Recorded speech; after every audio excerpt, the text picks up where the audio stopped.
On behalf of Geo Institute, I extend very warm welcome to Dr. Levin, Dr. Raghav Gupta, and Dr. Deepak Jain. I would also like to welcome all participants to this webinar at Geo Institute. We have received an excellent response for this webinar. There are senior officials, chancellors, vice chancellors, faculty, and policy makers are part of it. We've got more than 750 people registered for the seminar. We have been represented by 12 plus Institute of Eminence, 300 plus educational institutions across India, 50 plus corporate and startup, 20 states and 8 countries globally. Next. Let me first share vision of chairman and chairperson of Reliance Foundation, who have decided to dedicate the rest of life for empowering youth of India. As a part of this vision, Geo Institute is conceived as an exemplary institution to develop a stronger research and innovation ecosystem for higher education in India. Next. Geo Institute is envisaged as a world-class research university for nation development. Geo Institute will become a world-class platform for research and innovation with a focus on solving India's problem and solving it fast. It will also take a global challenges in due course and contribute to make a world better. Geo Institute is committed to prepare the next generation leaders and entrepreneurs. Next. Geo Institute, with the help of Chairman and Global Connect of Reliance Industry, invited globally renowned thought leaders of higher education and former president of world-renowned universities to provide a guidance to build pillar of academic excellence, industry relevance, and social significance for our academic program, research center, and innovation ecosystem. Next. Geo Institute plans to begin its academic program by offering 2 master's programs from July 2021. Geo Institute will offer a master's in artificial intelligence and data science and master's in digital media and marketing communication as a 2 program to begin with. We are also exploring to offer PhD and postdoc program in alliance with international institutions.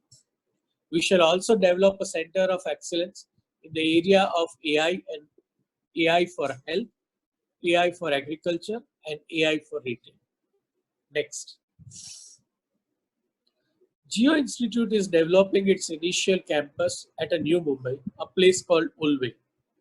The campus will be spread across 52-acre area to launch this 2 program.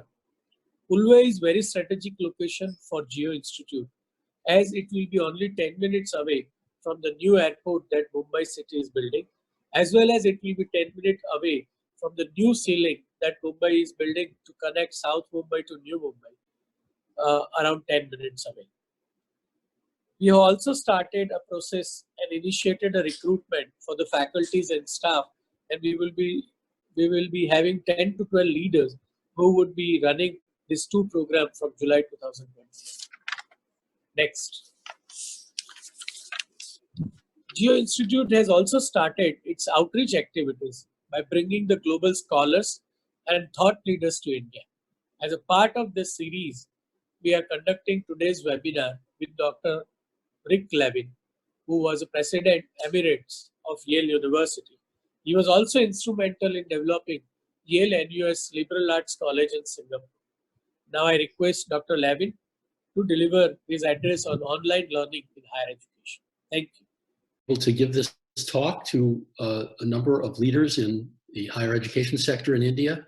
I see among the list of participants a number of old friends, and I'd like to say hello, and I'm sorry I can't be there in person, as I otherwise would have been had we not been all sheltered in place due to the coronavirus. I'm also honored to be part of an enterprise that is intended to carry out the vision of Mr. and Mrs. Ambani to build a world-class university in India. I think the plans are exciting, and I'm really quite delighted to be a global advisor. I'm going to talk today about the role of online learning in higher education, something that I know from personal experience because at Yale, I was president from 1993 to 2013. I initiated a number of programs and experiments with online learning and became quite an enthusiast for it. So much so that when after I left Yale, I found myself rather easily recruited to the position of CEO of Coursera, the world's largest online platform for MOOCs, and led that company for 3.5 years until 2017. So I'm going to be talking about the general situation, but also bringing in some data from the experience of Coursera to illustrate some of my points. And in the question and answer period, I'm pleased to be joined by my Coursera colleague, Raghav Gupta, who is the managing director for India and the Asia Pacific, and has done a really quite remarkable job in getting Coursera well established in your country. Next. We're moving this. There we go. Okay, here's the outline of my talk. I'm just going to say a word or two about the early history of online higher education. Then I'm going to talk a little bit about the MOOC revolution of the year 2012 and talk about some of the surprising lessons that were learned with the widespread use of millions and tens of millions of people using courses. Then briefly discuss online degrees, which is a very rapidly growing market, and I understand something that India's new national education plan is contemplating allowing to grow here in India. And then I want to talk about what I call the second MOOC revolution, which is using courses, sharing courses among institutions to make higher education higher quality and more efficient. And finally, I will address the question of COVID-19 and talk about a couple of ways in which it seems to be accelerating the adoption of online education. Next slide, please. Back in 1999, 2 Ivy League schools, Cornell and Columbia, created business entities to market standalone online courses widely. Yale, Oxford, and Stanford formed a consortium the year after to do the same thing. All these enterprises failed. They were too early. Bandwidth wasn't quite capable of supporting good quality transmission at that time. And there was very little sense of what the right market was for these courses. So it was a noble experiment. We learned how to produce actually fairly high quality online courses, but the market wasn't there yet. Things took another step forward in the early and middle 2000s, led by MIT initially and followed by Yale and UC Berkeley, of the so-called Open Educational Resource Movement, which was sponsored by a couple of US foundations and where resources were simply put online. So the syllabus and problem sets and sample exam questions and readings and cuts of lectures were just placed online for free by these leading institutions. Turned out there wasn't really much of a market for that either, except other teachers who found those materials quite useful. One of the things we learned here was that the technology then, which was to do video shoots of a professor teaching in a classroom, so-called classroom capture, was not an effective way to work online. For someone to talk uninterruptedly for 50 minutes really didn't work very well. And so the people didn't watch the whole lectures through for the most part. And I think the same might be said of the early efforts in India, where the IITs essentially emulated the open resources movement of MIT by putting many video lecture sequences online during the same period. Next slide. Okay, in 2012, actually late 2011 and through the year 2012, something pretty astonishing happened, which was a couple of Stanford professors, actually 3, put their courses online, and they were all in technology and machine learning. And they found, to their great surprise, that within weeks they had 100,000 students in each course, and that led to the formation of several companies. Sebastian Thrun founded Udacity. Daphne Kohler, Andrew Ng founded Coursera, and MIT and Harvard got together and followed and formed edX, all within the span of a couple of months in the spring of 2012. Next slide, please. So what is a MOOC, and why was it a breakthrough? So first of all, the letters stand for a massive open online course, and the early versions were all of those words applied. Learning was asynchronous, so that it was highly scalable. That is to say, you were easily able to handle tens or hundreds of thousands of learners on these platforms. People were learning whenever they chose to get on and watch the material and engage with the material. There were interactive features to engage learners, so it wasn't the passive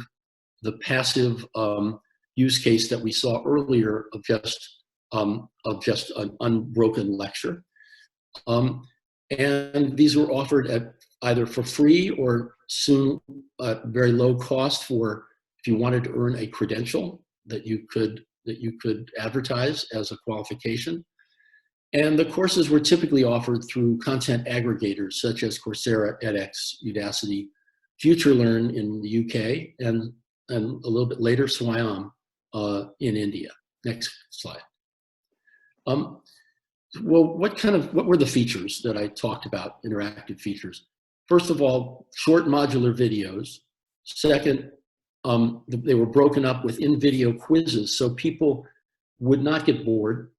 They would be interrupted frequently to do something that actively engaged them. There were assignments and assessments that could be auto-graded through a number of clever innovations. And for those kinds of assignments like prose essays that couldn't be auto-graded, the MOOC movement employed peer grading, which actually turned out to work very well, and students found it in many ways the best course, the opportunity to evaluate the work of other students. There are online discussion forums, and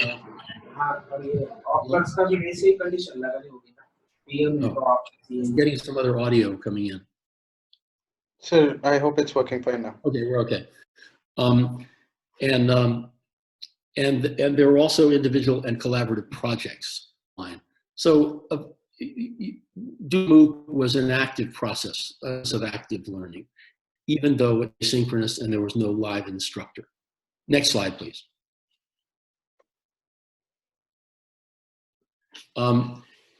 One of the exciting things about the MOOCs was that the large scale, the fact that there were learners on these leading platforms, allowed tremendous amount of experimentation because there was plenty of data. We had, the clickstream data could allow you to explore how students learn in a very exciting way.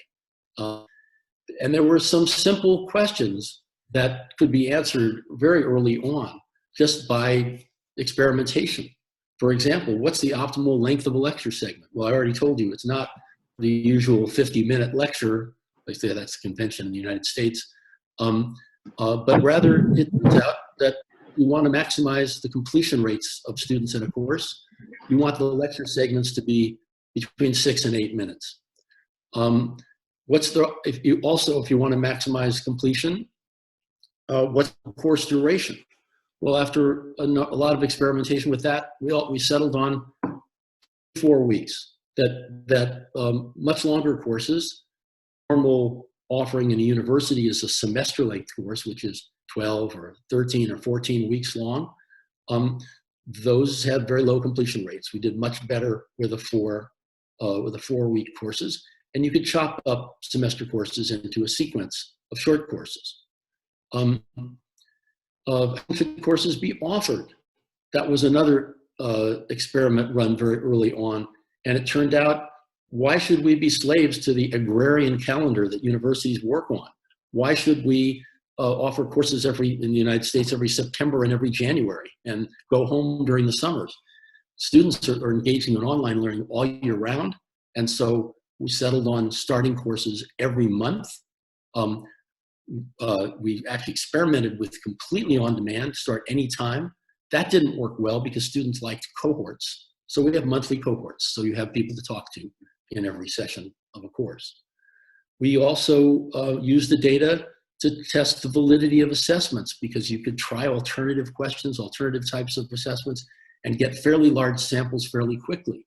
For those of you who teach in universities, you know what it's like to discover after an examination that, oh my goodness, this question just didn't work. It didn't discriminate between the good and bad students. It was really a rotten question. I should throw it out. And you try something next year and you see if you can do better.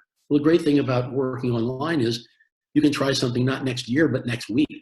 And you can iterate until you find assessments that really work well in evaluating students.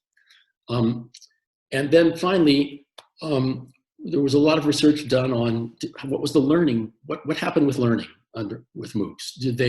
Did people master content as effectively as they did with in-person teaching? And the answer is, compared to in-person lectures of 50 minutes, asynchronous MOOCs were superior. But what was superior still in terms of student performance was essentially blended learning, where students take some material asynchronously, but then have opportunities for discussion synchronously. That's an important lesson, I think, as India contemplates more use of online learning, that the asynchronous can go a long way for mastering content, but if you want to engage people with critical thinking skills, the blended learning approach is perhaps even better. Next slide, please. There were a lot of surprises from the early movement. For one, it turns out the MOOCs, unlike most startup enterprises in the United States, the audience was not American. MOOCs were instantly global. And from very early on, about 77% of Coursera's learners were outside the United States. India, by the way, is the biggest market aside from the United States globally for Coursera and edX and Udacity, having some significantly more than 10% of all global registrations. Another big surprise was the audience wasn't school-age learners at all. It wasn't students. That only 15% of Coursera's learners, for example, were under age 22. The primary audience was people in their careers between age 22 and 45, who were seeking taking these courses largely to improve their career skills in business or technology or data science. And the second largest audience also wasn't university age students. It was lifelong learners over age 45 who were primarily taking liberal arts courses to just for general personal self-improvement. So that was a surprise and of considerable interest. Another surprise was that the micro-credentials that were offered in the skill-related subjects, business, computing, and data science, have actually become a labor market currency. People look at the credentials that one earns on Udacity or Coursera or FutureLearn, and will actually take them serious job interviewing process. A Google study actually reported that completion of online was the best predictor of performance in a job interview. We also found that because these practical courses had salience for companies, that both companies and governments have become a significant channel for distribution. Thousands of companies today are using MOOCs in the workforce training that they do, and many governments are using MOOCs to train their civil servants and to be a feature of workforce development programs. And then finally, the content, while initially supplied by universities, is now supplemented by practical content supplied by companies and industry experts. Next slide. So I move from MOOCs now for a moment to just touch upon the other big growth area in online learning, and that is online degrees. Now, most of these, as I will comment, are different from MOOCs as they combine both synchronous and asynchronous content.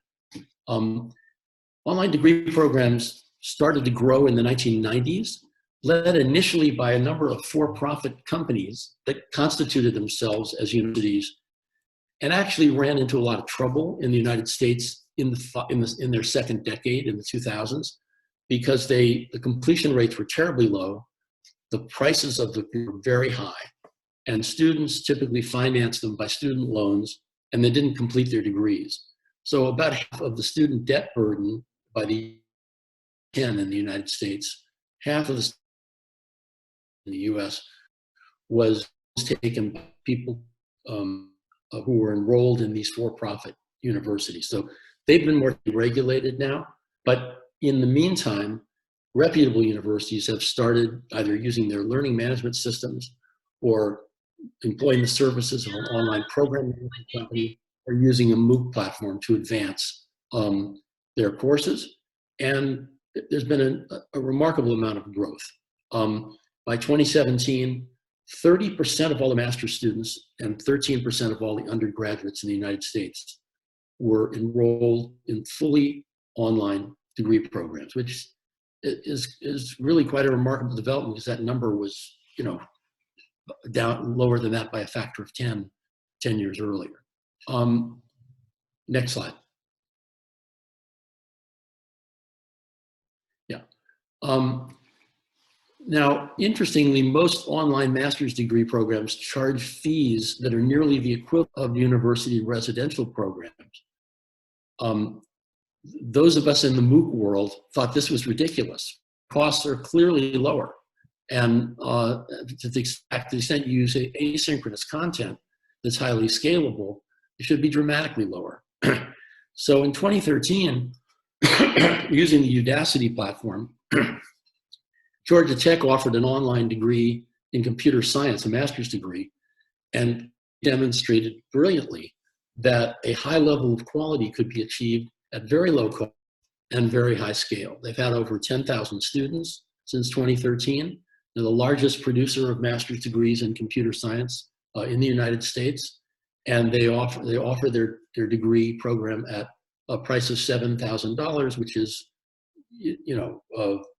almost an order of magnitude lower than the prices at residential programs at top quality universities. The Illinois IMBA followed 2 years later, and that one, which runs on the Coursera platform, has been so successful that the university actually shut down their on-campus MBA and takes in about 1,200 MBA students each year for a 2-year program that has had a 70% completion rate. The tech program, by the way, in computer science and with open admissions, so anybody can join, has had 60% graduation rate, which is really quite remarkable. Next slide. So another topic I'd like to just touch upon is what I call the second MOOC revolution, which is the sharing of courses among universities. Now, when the MOOC movement first started, this was what everybody thought would happen, that the top universities would put their courses online and universities around the world would use them as part of their instructional programs, sort of like instead of a textbook, use someone else's lectures and questions and quizzes and video materials as a basis for a course that would be offered in the home university. There's clear potential to reduce cost and increase the quality of instruction. You get the world's best experts teaching courses everywhere, scaling the high quality teachers, and you can presumably reduce the labor input at the host university that's borrowing these courses by not having the frequency of in-class meetings that you had initially. So this potential from the time the MOOCs came along 7 to 8 years ago, nearly all universities have resisted importing courses elsewhere. This has not been an easy sell to faculty. But meanwhile, experimentation in recent years has really demonstrated that this model is effective. Next slide. And actually the best test bed for this proposition has been in India, where for the last 3 years, Manipal Academy has given students and faculty access to online courses created in other universities through the Coursera platform. Over 20,000 students have enrolled in 70,000, more than 70,000 different courses, or course enrollments. And these courses come from leading universities. It's 2,000 or so individual courses, 70,000 enrollments. And students report that this has been very positive, has had a positive career impact in securing internships and jobs. Now, I should qualify that and explain that some of the offerings at Manipal are academic subjects, and in some cases, Manipal grants credit for those courses toward degrees that they issue. Some of the courses are more career-focused, not really part of the academic degree, but teach practical skills, such as the Google IT support program, and that and I think it's programs like that that have had a clear positive impact on getting jobs, because they teach practical skills to people that are otherwise studying an academic subject. One of the big benefits of importing courses is you can broaden the range of curricular offerings beyond what your own faculty can offer. Next slide, please. There are kind of 3 use cases for course sharing. One is to take courses created elsewhere and offer them standalone for credit, just asynchronous courses. You could also take courses created elsewhere and incorporate them into blended learning formats using the local faculty.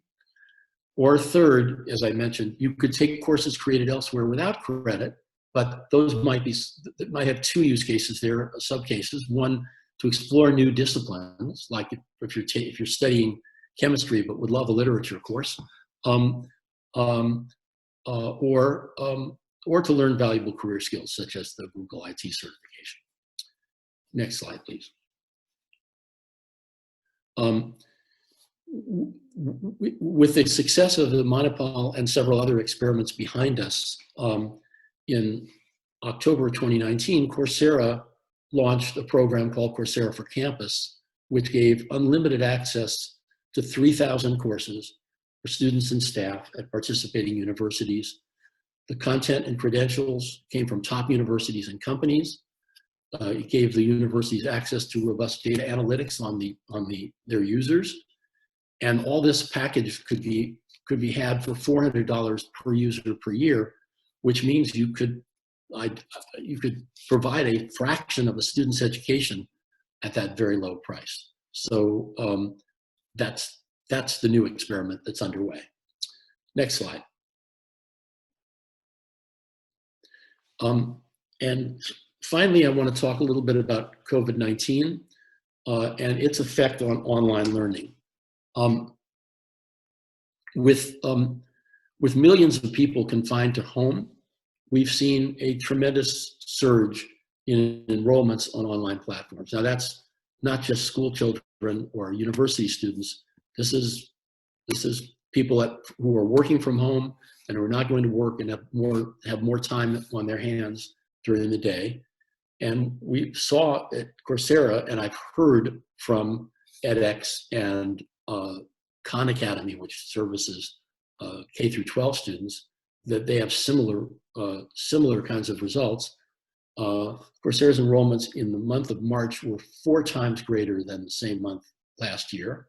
And all other sort of metrics were similarly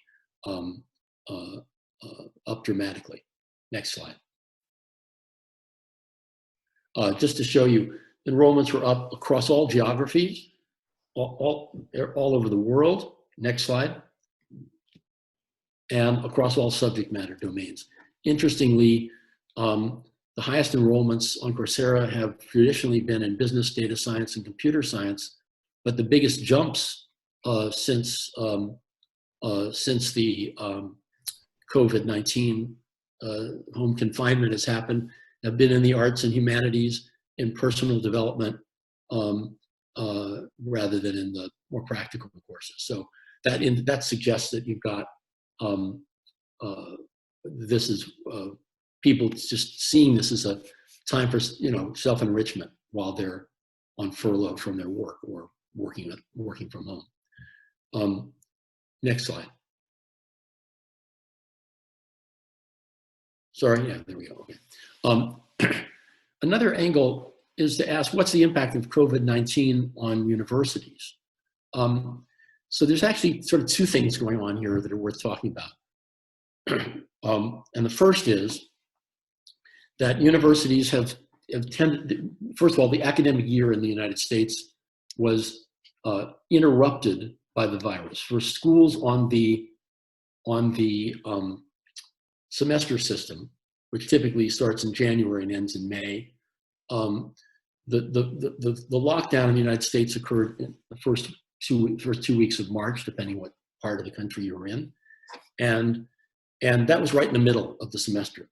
So what universities that shut down did is most of them moved classes online using Zoom, like we are today, and what the effect that had on universities is that enormously multiplied the number of professors who were now involved in online teaching.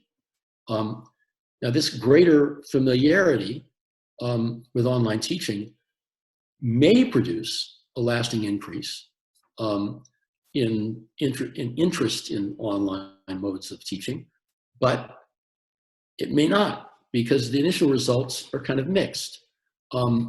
Most professors, after all, with no time to prepare for this, are simply replicating what they do in the classroom. That is to say, they're not using the technologies and the approaches that are used in best practice online education.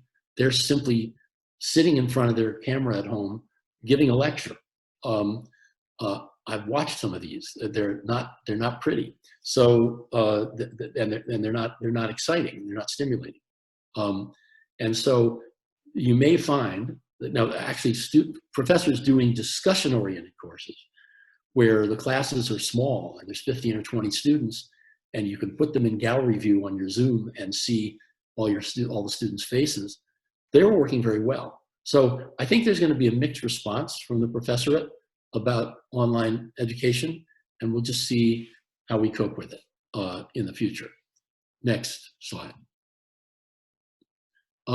But one thing that is happening is that universities are rapidly adopting course sharing, because the Coursera offered its Coursera for Campus service free to all in early March. We offered it free to all educational institutions globally until the 31st of July.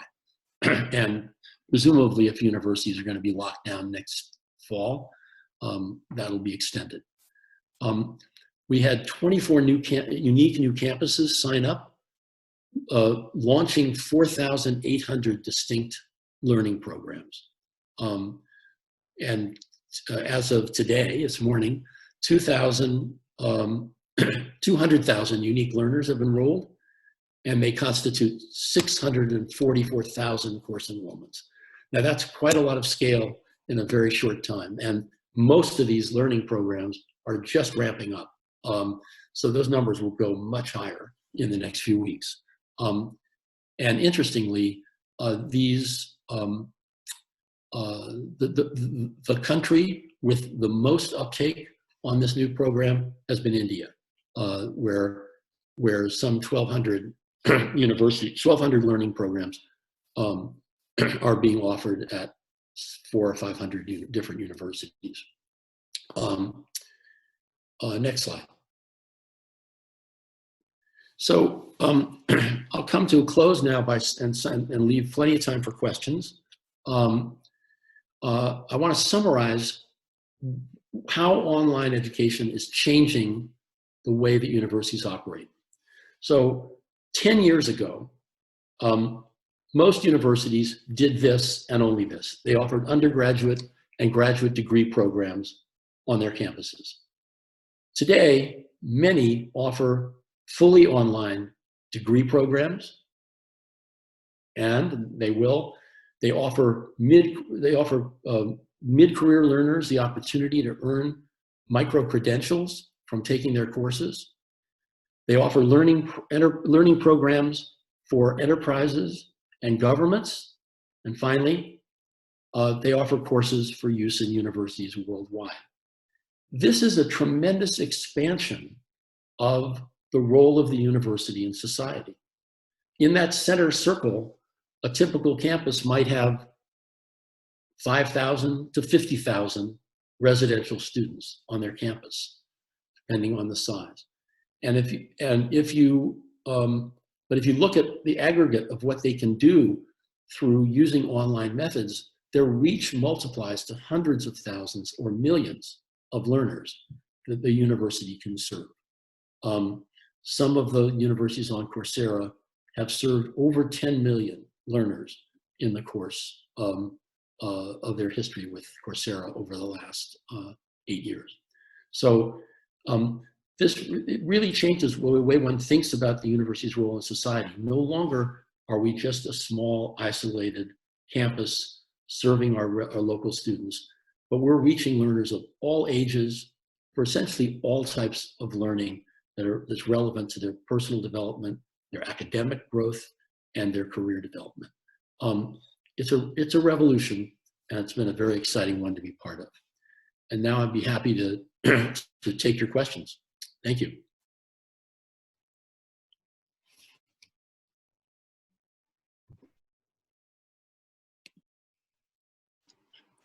Someone's going to offer. So I have your questions already on the screen. So if anybody has any more questions, please keep adding on the question and answer tab, and I'll make sure that Dr. Levin answers them.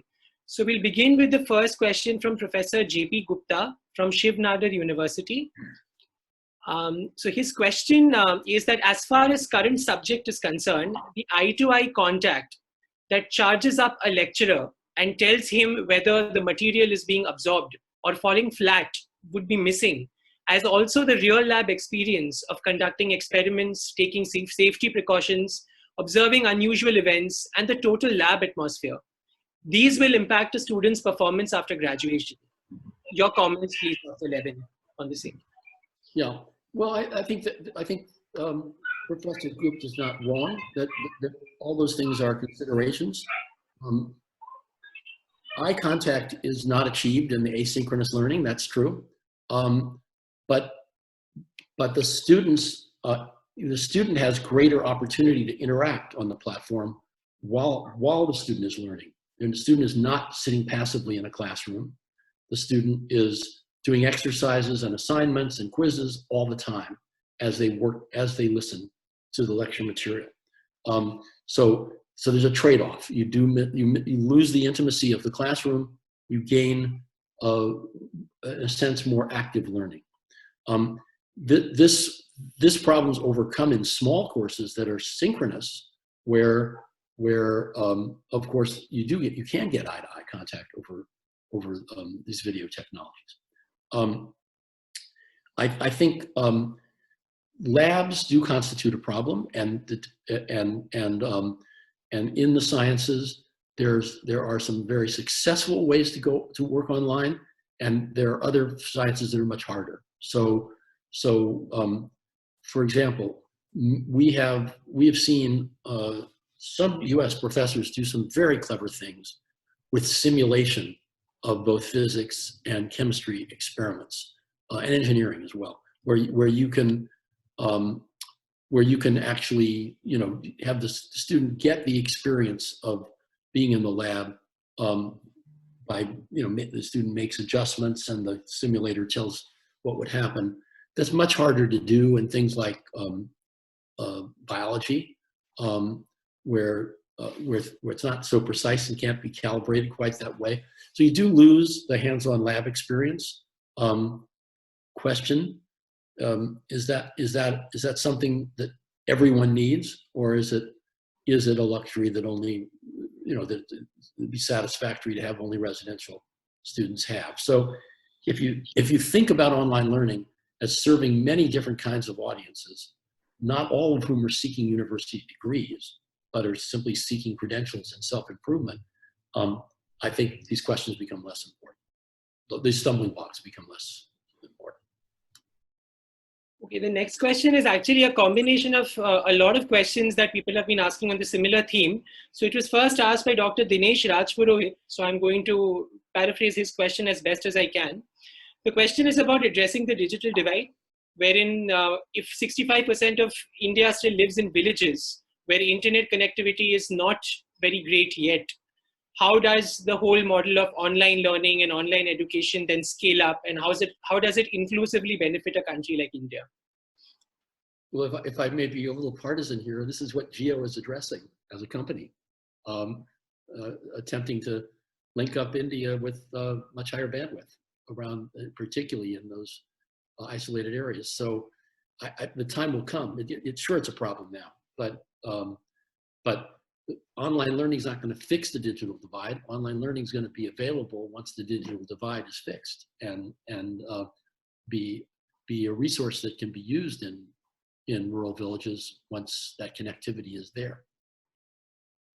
Okay. The next question is from Professor Vinil Bhurke from the Wellinkar Institute of Management in Mumbai. So his question is, while using the online teaching and learning pedagogy, how does one strike a balance between academic rigor and creating open platform or framework for learning? Simply put, how does one combine the best features of both online and classroom teaching methods? That's a great question, and I don't think there's a simple answer. I think it depends on the subject matter. It depends. It depends on the creativity of the professors. I don't think there's quite a playbook, but I think we do know some things. We do know that courses that have both, which would be true of the degree the degree programs that I spoke about, where you have both asynchronous online material and synchronous discussion going on in smaller groups.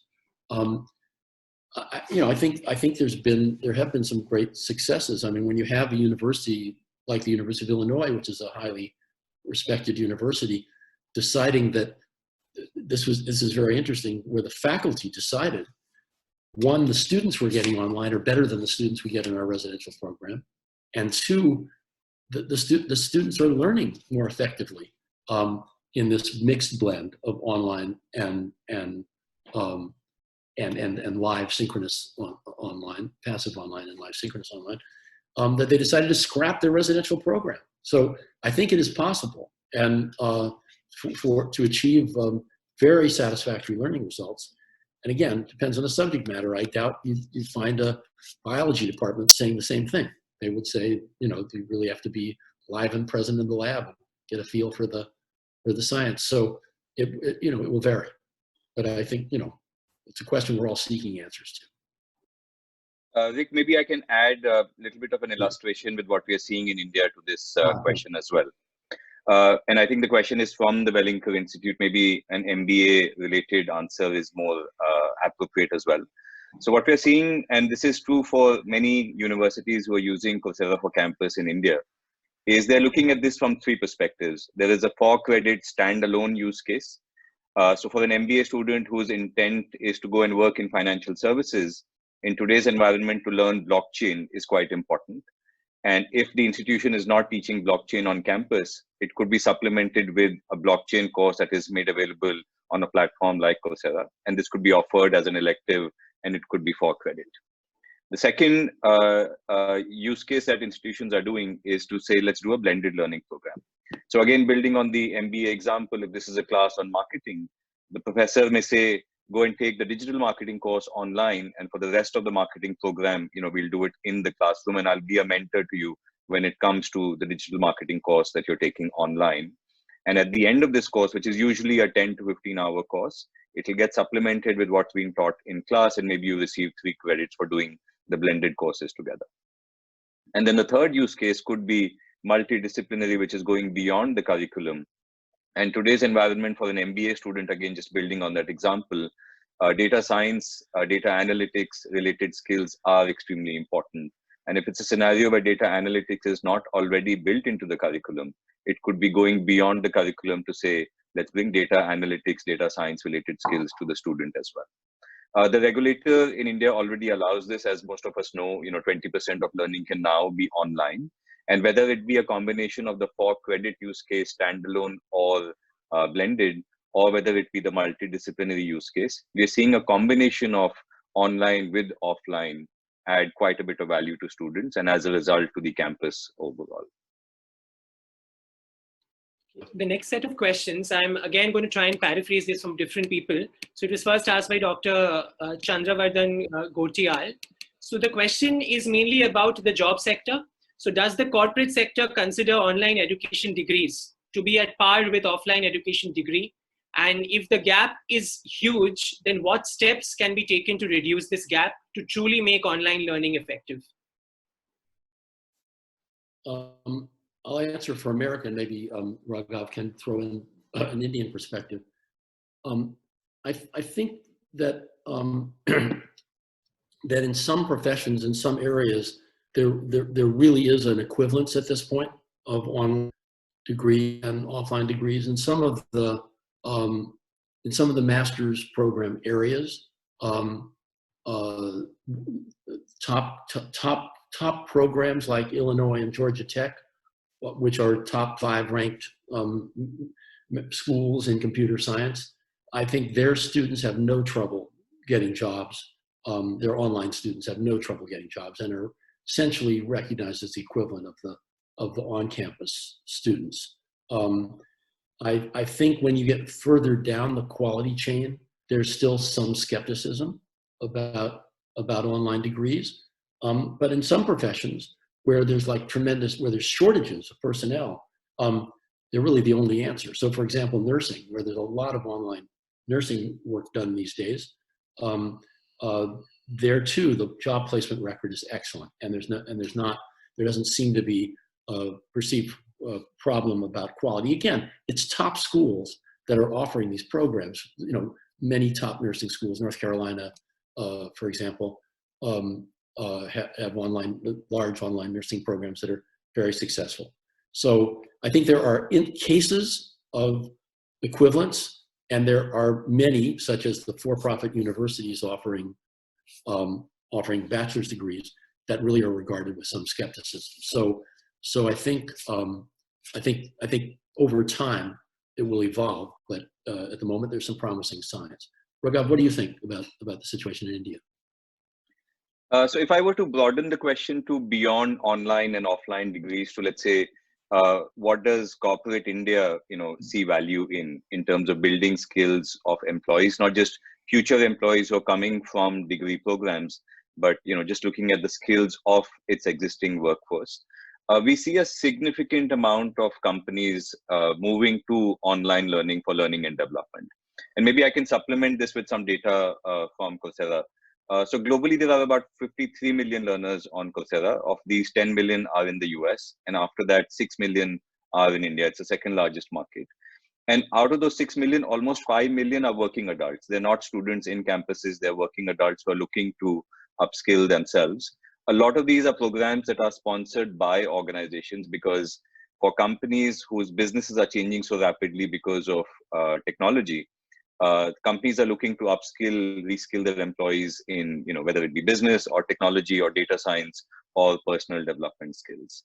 And we're finding a lot of companies seeing value in providing learning online because of the high quality, because of the engagement that online can offer, but also because of the flexibility and the low cost that it can bring to the table.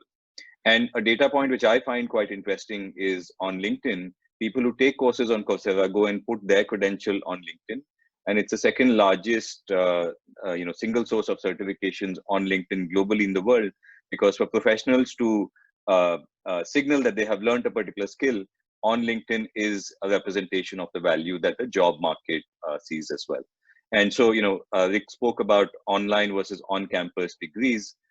And I think at a broader level in terms of what companies value, we're definitely seeing that happening. We work with one of the Tata Group companies in India, and the CHRO was telling me that 3 years ago, 80% of the learning used to be in-person learning. And today it's the other way, where 80% of the learning is online because of some of the factors that I laid out. So we're seeing that definitely as a trend across the country. And sorry, Rick, you were saying something. No, that's great that you brought that in. I was answering narrowly about online degrees and how employers respond to that, but it's very clear that how they respond to online learning is a global phenomenon. What's happening in India is happening across Europe and the United States as well. Many top companies are using online materials in their workforce training programs. As the budgets have expanded dramatically, the users have expanded dramatically.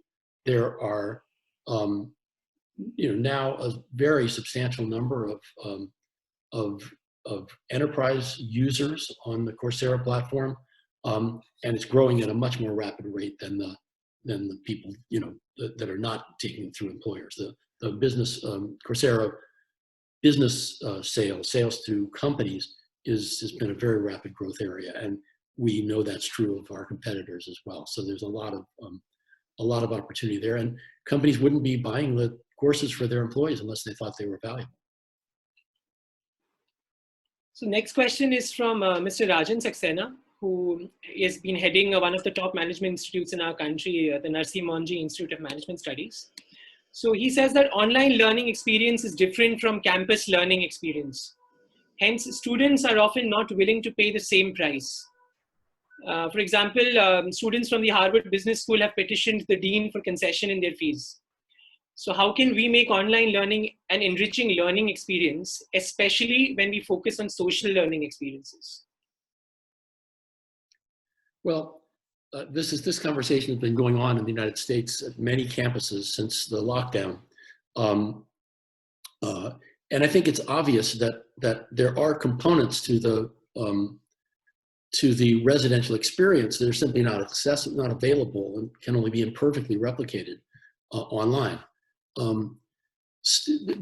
Namely coming to a physical campus, living with your classmates, having a multi-year experience with a set of very talented people can be a very exciting part, and is one of the most important parts of that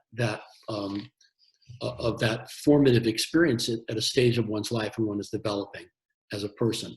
So particularly for undergraduates, the residential experience seems to be, a very important one. And I think one of the reasons that master's degrees have been been growing much faster online than undergraduate degrees is precisely that. So you cannot replicate all of it. Now there are some aspects of online degree programs that attempt to replicate the learning experience, the out of class experience. Students do communicate on the platform and off the platform, and in some of the programs that have been successful, like the Illinois MBA, the students actually have physical meetups at various points around Europe and the United States. I don't know if they've been doing it in India, but there are you get some of that networking value that you get from a physical campus. But on the whole, I think that the point is well taken. You can't replicate everything. But the second point is you can get the academic content and the quality of education, I think, replicated effectively and at much lower cost. So I think that is one of the degree programs do it very effectively, and many of them are priced well below the residential price. Now, as for students who at a time of global crisis are petitioning their dean for a reduction in their fees for 3 months, that to me is, well, let me put it this way. One way to think about this is the way the dean of the Stanford Business School put it to his students. He said, when you look back 20 years from now on this health crisis, this major crisis of society, how are you going to want to be remembered? Are you going to want to be remembered for what you did to contribute to a solution, for how you helped others?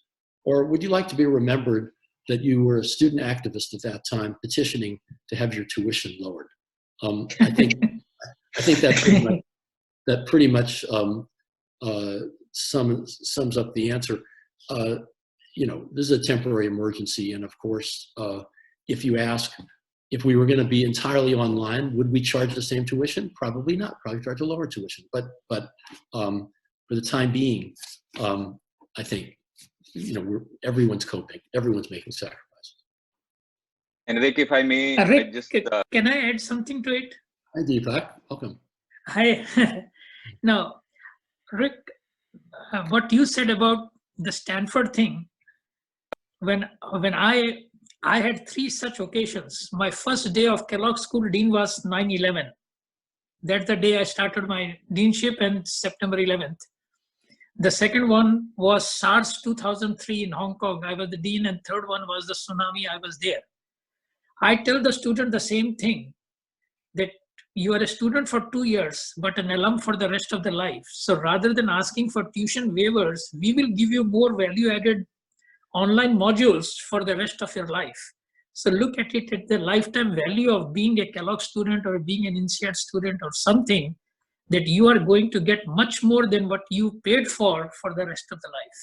So let's not be remembered as what you said, that a person who created issues with the financial aspect of the problem or the humanity aspect of the problem and contributed more. Sorry for the interruption. And Dr. Jain, if I may, and that's a great point, I'm glad to also know as an INSEAD alum that no major mishap happened while you were at INSEAD, so that's good to call out as well. No, the worst happened when I was at INSEAD. Oh, I was diagnosed with brain tumor with cancer. That happened when I was the dean of INSEAD. Nothing worse can happen to an intellectual to be diagnosed with brain tumor with cancer, but the INSEAD community was behind. I survived and I am still alive. Good to hear that. Rick, I wanted to acknowledge Dr. Rajan Saxena asked the question. His institution has been one of the early adopters of Coursera for Campus. And thousands of BTech students are getting a BTech honors at NMIMS as a combination of on-campus plus online learning. So it was really good to hear his question. I'm sure he would love to share his perspectives as well at a certain stage, but I just wanted to acknowledge that. Good, thank you. So the next question is from Dr. Monica Suri. She is from Oro University. So 2 parts to her question. Part 1 is she wants to know more about the role of a teacher as a mentor when it comes to these models. And secondly, she also wants to know how effectively can they promote peer-to-peer learning through online teaching. Let me answer the peer-to-peer learning part first, because I think that has been pretty effective. Many courses that we see online have collaborative where students work together on some kind of capstone project in the course. And I think in those, there tends to be a lot of communication among the students and a good degree of learning from another. I also mentioned peer grading, which is used in a number of courses and tends to be seen by the students in those courses as perhaps the best learning experience in the course, the opportunity to evaluate another's work. So I think those things are clear. Mentoring, if by mentoring you mean the kind of career counseling and sort of life that professors give students, yeah, I think that's clear. That's limited by the online modality. That tends to be the kind of thing that takes place when a student visits a faculty member during office hours and spends time. It's much. I mean, you simply can't replicate everything. I don't think we can claim that online learning is at this stage able to do everything that a live experience can do. But the point is, the live experience is capacity constrained, and there are only so many people and in a certain age demographic who can take advantage of it. And the great advantage of online learning is it can reach people of all ages, all over the world, and many who can't afford the experience of attending the kinds of institutions that you all represent. Anything to add on that one, Raghav, about from India that's notable? Maybe from one thing I would add is in the example that I was sharing earlier, which is a blended learning, with an online course being done by a faculty member with a course that is running on campus. We see 3 levels of mentoring, specifically very at a micro level at a specific course.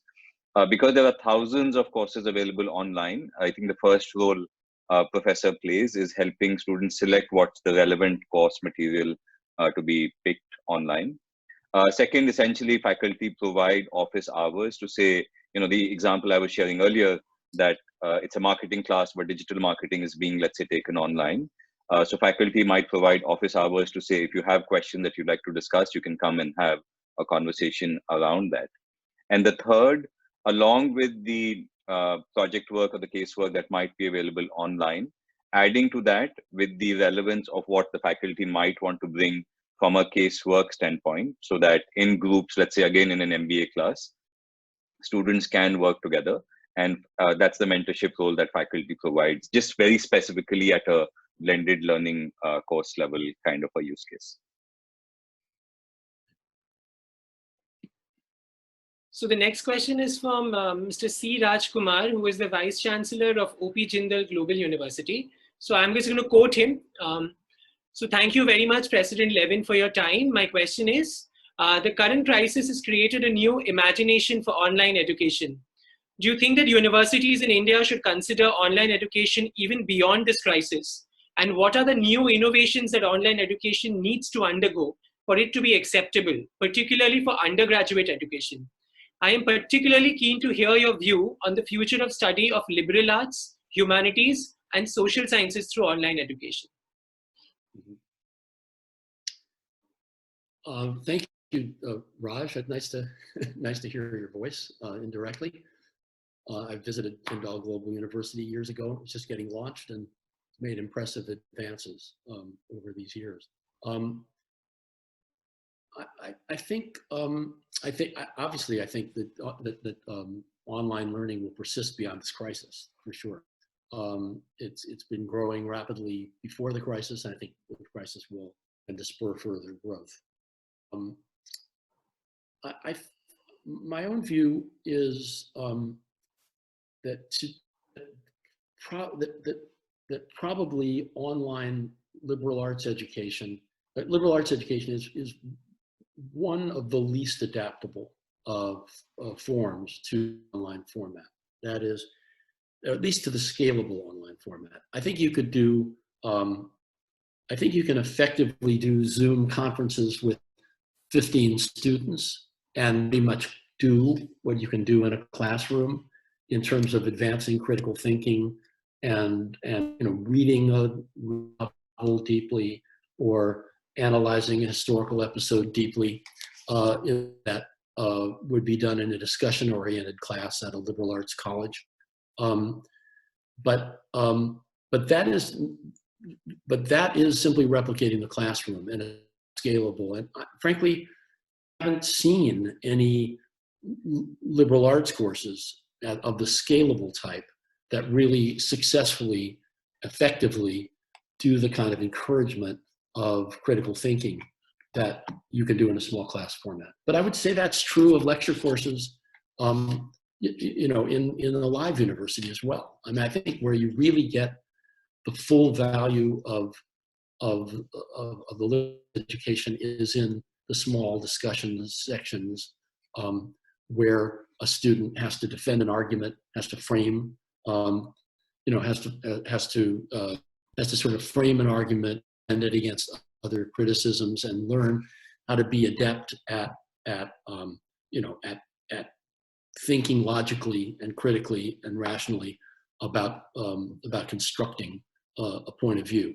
That's to me, that's the essence of the liberal arts education, and I don't see it scalably replicated online, but I could effectively see it, at a high cost, at a 15-to-1 student ratio or something like that. I could see it done. So it's a kind of a disappointing answer. It may be we'll make some breakthroughs about how to do those kinds of subjects scalably, but I'm not confident about that. Okay, the next question is from Dr. Bhavin Pandya. He's the Dean, Faculty of Management in KSV Gandhinagar, that's in Gujarat. So his question is, and I quote, do you think small capsule videos are the only retention strategy for students who are attending online classes? What are the other techniques to have full retention of students? I think I think there are obviously other formats.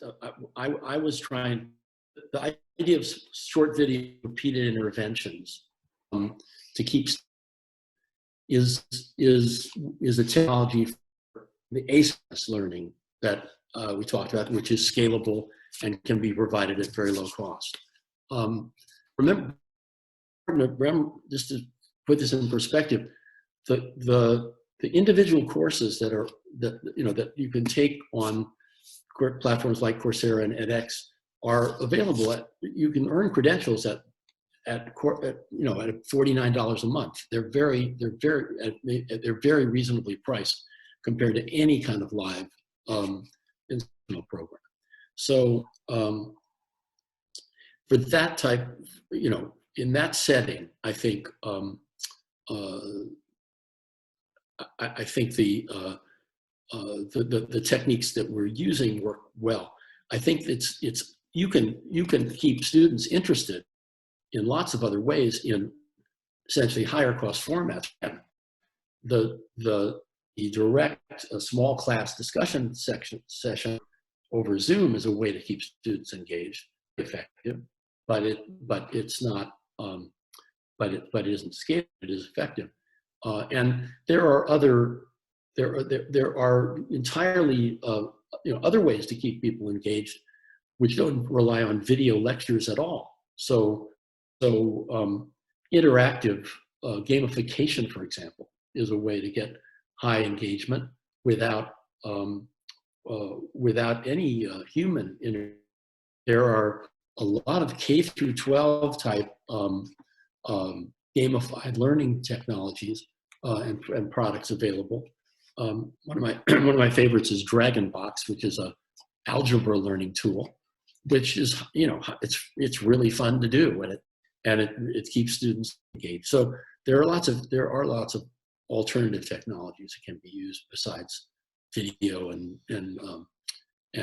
such as Coursera and edX do. So the next question, again, Sanchayan, before we move forward, and Rick, if I may, I just wanted to add a quick point to Dr. Raj's earlier question of what we may see in India, currently as well as post the COVID situation. And this is a discussion that a number of universities have been having. Of course, in the current environment, pretty much 100% of the learning is online.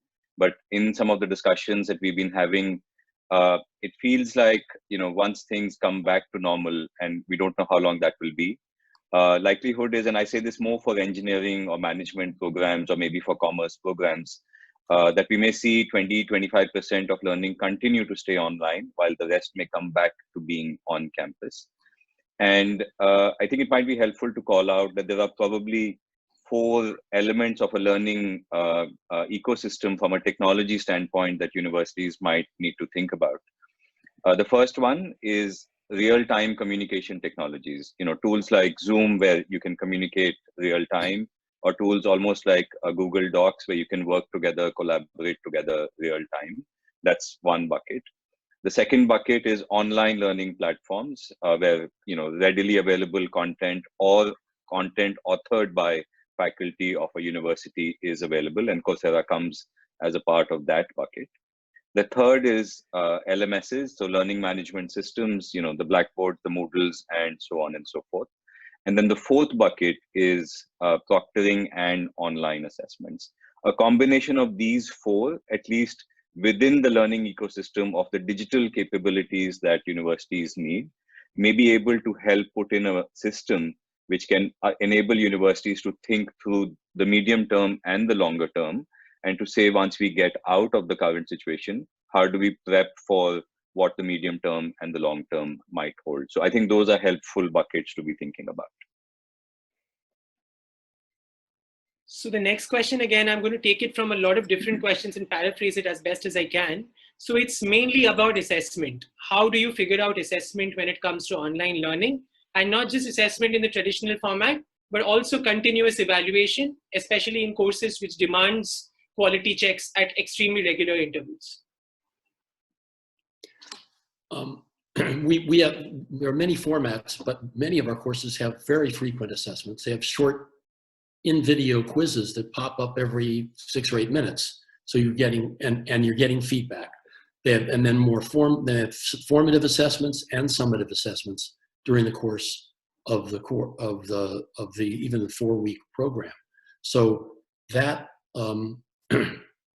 that can be done. And what is quite remarkable about online platforms such as Coursera is, because of the large amounts of data, we can learn a lot about the predictive value of assessments. So for example, one of the things we've been doing is looking at the pattern of student responses to the modular and video quizzes, and in an effort to predict how students will do in the more important assessments that will count toward their grade in the course. And when we see students struggling, we send out what we call hints to the student to say that, if you want to do well in the upcoming summative assessment, here are some videos you should go back and watch a second time. Here in this course, you will do better if you review this material, or even sometimes directing the student outside the course they're enrolled in to another course to pick up something that's prerequisite to what they're studying. So that technology has been rolled out in a number of our courses, and we're still perfecting it. But it just gives an example of the way that large quantities of data can be useful in, we have large enrollments, how you can use the data to usefully predict student performances and help them to remedy their work before they have to take a test that counts. So we'll do the last couple of questions for this webinar. So the next one is from Dr. Rashid Saeed. He is the Dean at RK University in Gujarat. So his question is, Dr. Levin, have you experimented with making online learning the first choice of delivery in a module or course? Could you please let us know some characteristics of learning outcomes of such a module or course? I'm not sure I quite understand the question. Okay, I'll repeat that. Have you experimented with making online learning the first choice of delivery in a module or a course? Could you please let us know some of the characteristics or learning outcomes of such a module?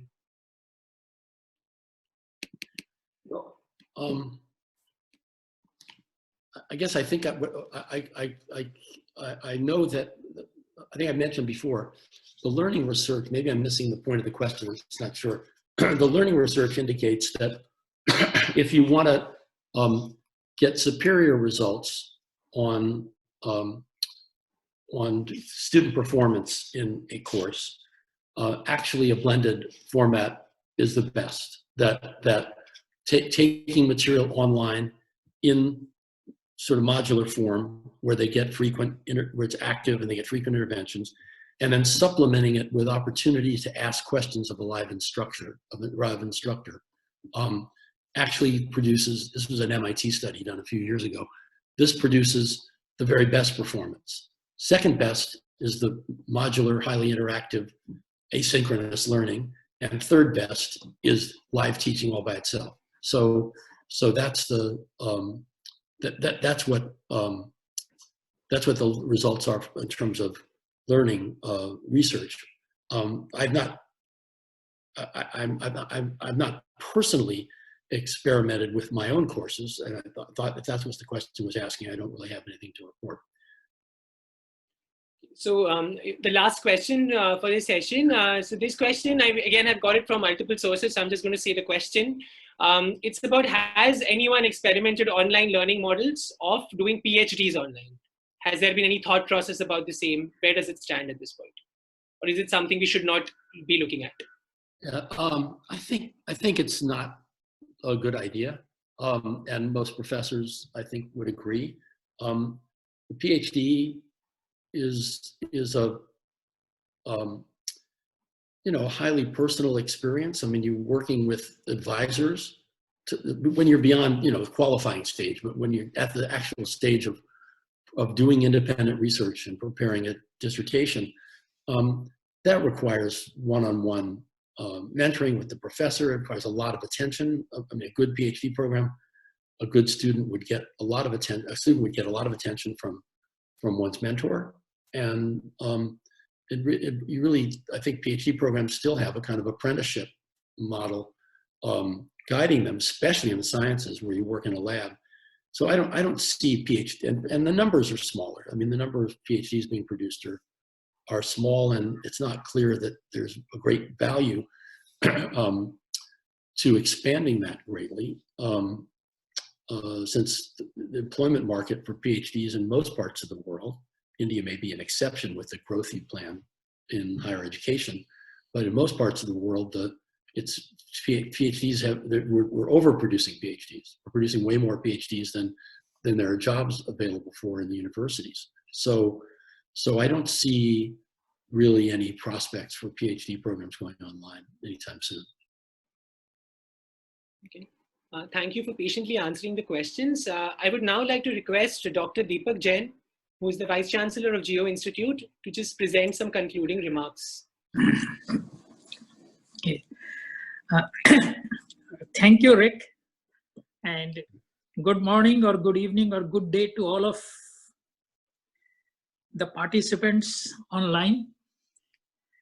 And let me add my welcome to all of you. And I want to build on what Dr. Levin expressed and also what Mr. Raghav Gupta added to the whole discussion. So when you look at education, the future of education is going to be, what Raghav said, is the blended learning model. And by blended learning, I mean it's going to be a combination of online, offline, digital, analog, whatever you call it. But what I have seen from my personal experience is that courses that are, first let me tell you one thing. When people ask me, what do you teach in business schools? I have a very simple answer. I tell people what we teach our students is how you put structure on unstructured problems. That means we as teachers teach people a way to think, a way to critically evaluate options, and then decide what course or courses of actions you need to take. So teaching to me is creating interest in the topic. The role of a teacher is not to teach, but to create an interest in the topic so that after you take the course, you'd like to enhance your learning and so on. So courses that are well structured, like I would say financial accounting, microeconomics, those courses can be taught online. So many MBA programs, if they are 2 years, they can be shortened by such courses being offered online And the classroom experience would be more discussions, critical thinking, and what I call your ability to anticipate what the future would look like. Now, whether the blended model would be 80-20, 70-30, by 70, I mean 70% classroom, 30% online, that's a matter of distribution, but that's what the future would look like. Now, coming back to the Geo Institute, this is what we would describe as the university of the future. Since we are starting from ground zero, we would like to hear the thoughts and perspectives of people like Dr. Levin and others who have been part of such venture for more than 50 years or so, and then try to come up with a model that is best for India. It's going to be a global institute, but our primary responsibility is for India, Indians, and preserve the Indianness that we all have in ourselves. What I mean is, at the end, we want to benefit, as our chairman would say, the 1.3 billion people of India, or whatever the number is, they need to feel connected to this institute. And the only way you can have that volume of connection is through a digital link. But a digital link is not a substitute for what I would describe as a classroom experience. So today's session was very insightful, and I was listening to some of the questions. I couldn't join from the very beginning, but I was listening to the questions, and many of you asked this question about the online module and how students can have the same experience online, and some even asked whether you would offer the very first module as online and others, and so on. See, when you look at an institute, there are, or any educational part, I describe them as consisting of three parts: the input, the throughput, and the output. Input to me is attracting quality students to the program. Throughput is the quality of curriculum and teaching, and output is the quality of placement or further enhancement for the students once they graduate. We in India are blessed that getting good quality students is less of a challenge than anything else. What we want to build at Geo is a world-class throughput. That means getting faculty members from different parts of the world, creating alliances with the top institutions so that our students who cannot go abroad would have a similar learning experience or a similar intellectual experience by being in India. And of course, the output is how we get the recruiters, the corporate sector, the government sector, the public sector involved in this process, so they think that our students, if they get hired by their respective organizations, they are going to add value to the process. So this is the perspective that we have taken, how we create programs which would attract quality students. These students, when they join, become quality learners, and once they graduate, they become quality part of the alumni community. So it's the whole process that we are trying to emphasize. And what Dr. Levin said today, if you see his humble background, starting where to ending today, not only being the president of the top university in the world, but also having the experience working with Coursera, which I would describe as a very important pedagogical paradigm to future education.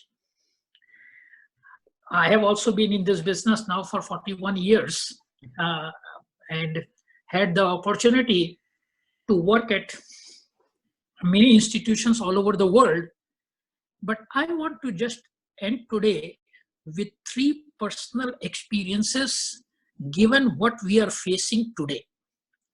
We are in the middle of a global pandemic, what I would say, an event that has affected all of us in the world. Personally, I have encountered 3 such events in my life. First was 9/11, my first day as the Dean of Kellogg School, when I was welcoming the new MBA class, and 15 minutes into my presentation, the first tower of the World Trade Center got hit. The second is in 2003, when I was the Dean of Kellogg, we had this program in Hong Kong called the Kellogg HKUST program, and there was the occurrence of SARS, which is very similar to what we are facing today. And third is when I did a project for the Prime Minister of Thailand called Branding Thailand. A gift that was given to me was a visit to Phuket with the family. It was a state visit organized by the Prime Minister. Me, my wife, and 3 children, we were in Phuket on the beach when tsunami occurred. What did I learn from this? And this is a very important message for all of the people on this audience is difficulties come in our way to make us better, not bitter. We need to learn from such situations. In tsunami, when this happened, someone was watching us, not a drop of water touched us. The waves that came towards us, it was like the Niagara Falls coming towards you. 5 of us were there. The waves stopped 6 feet before us and not a drop of water touched us. But in that experience, I learned that lots of human casualties happened, but not a single animal died. I started looking into it. Why did this happen? You know, in Thailand, like in India also, if you are on the beach, you would see dogs walking around, people showing a lot of tricks of elephants, monkeys, and others. None of them were affected, and for one reason, and the reason is animals have their feet on the ground. Sir, They can feel, yes. Sir, we have 1 more minute left for this. Yes, that's I'm just concluding. I've just concluded that animals have their feet on the ground. They felt the earthquake and they left the beach side to move towards the jungle. My advice to all of you today is we need to have our eyes on the horizon and feet on the ground. Let's be in touch with reality. Students would come, for many of you, students would say how this SARS and how this coronavirus is going to affect our experience. We are in this game together. We want our students to have the best experience. And given going through all these things, I learned that no challenge ahead of you is greater than the force behind you. We would like to build GEO, a world-class institute, with the support of all of you. We need your cooperation, your commitment. And with all of you, I think we can create something that one day we all will be proud of saying, I was part of this institution, or I attended the events for this institution in its very early stage. I feel blessed to be a part of it, and I want to thank all of you in the audience today for giving us your time, your perspective, and I hope this is the first of many such interactions we are going to have in the future. Thank you.